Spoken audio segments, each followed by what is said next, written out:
future Big 12, we're getting close to the end of the day, and you know what that means. That means it is time to start talking winners and losers. And far be it from me to label someone as either, but I do look across the table at Andrew Ivins and Steve Wiltfong, and you guys work on this pretty much throughout the day on National Signing Day. It's one of the most anticipated final pieces of literature that is produced, and Andrew Ivins has got that thing cooked up and ready to go over there. So let's just start talking about it as we look here. Biggest winners, biggest losers. Oh, I didn't know my name was going to be on this. No, I'm just kidding. Obviously, Texas A&M, you can't sign the best recruiting class ever and not finish as a winner. Georgia gets some defensive pieces. We didn't even mention E.J. Lightsley, the linebacker, former Florida commit. He's kind of a hidden gem there in South Georgia. I like him. Miami started the day number 3 in the Big 3 in Florida. They're up to number 1. Up there in the state. Nebraska, I like what they did. We mentioned at the beginning of the broadcast, Janarian Bonner. They also got A.J. Allen. Spatula season, baby. Yeah, spatula season. They also added 2 junior college players. I got them to enroll last week, which I think was really big. And then Oregon, we're kind of anticipating this. They still got to get some guys across the finish line, but it's shaping up for them to be pretty good. In terms of losers, I was just reading an Arizona State story. It said this will be their worst recruiting class ever, historically bad. In the Pac-12, obviously there's some unknowns surrounding the future of that Sun Devils program. Florida, got some guys. We saw them yesterday get Jack Pyburn, the edge rusher. There were some other. Caleb Douglas today. Yeah, Caleb Douglas, but they also missed on Caden Story. Cervante Citizen. Harold Perkins. Yeah, that's a difficult day there as well. And then Iowa State, I mentioned it when we were talking about the Big 12, R. Mason Thomas, that was kind of their guy. They sent the entire defensive staff on Thursday night, literally at the last hour before he left for that Miami official visit over the weekend, and they weren't able to get the job done. So that stings, especially because maybe they see him next year while Oklahoma's still in that Big 12.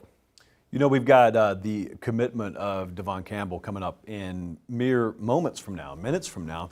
And that's a guy who we've looked forward to, one of the final commitments that we have. You're looking at him right there. He's getting ready. Another well-lit commitment ceremony, by the way. Don't overlook that. It's a theme. Very well-produced commitment ceremonies today. Very quick thought, Steve, on this recruitment. Well, that's the best offensive line prospect in the country, in my opinion.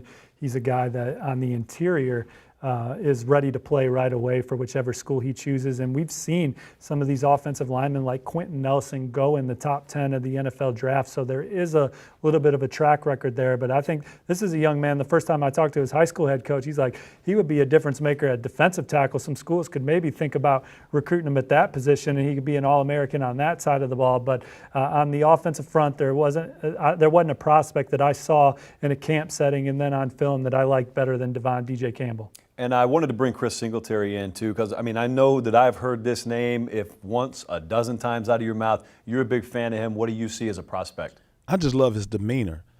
He's a tough guy. He's physical. He's athletic. He plays with bad intentions, and he's athletic. And so from that standpoint, when he's athletic, he's able to bend. He's a great puller.